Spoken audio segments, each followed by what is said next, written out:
Siamo qui con il vicepresidente Mazzolini e il vicepresidente Russo a vedere i posti che per la prima volta sono stati raggiunti dalle istituzioni regionali, il Comune di Forniavoltri e il Comune di Sappada, perché è stato ristabilito da poco il passaggio a Comenias. È una situazione veramente di grave danno, una situazione di emergenza ancora in piena fase, perché non abbiamo ancora in queste due realtà né la luce elettrica né la comunicazione telefonica, e anche ci sono problemi dell'acqua potabile.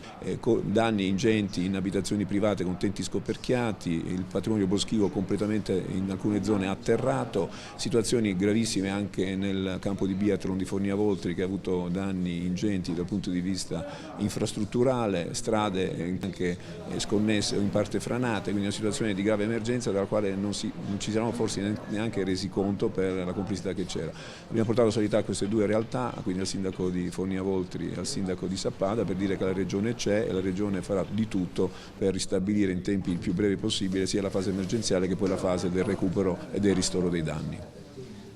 Ringrazio il Presidente del Consiglio regionale e i vicepresidenti che sono saliti a Sappada in questo momento di emergenza per portarci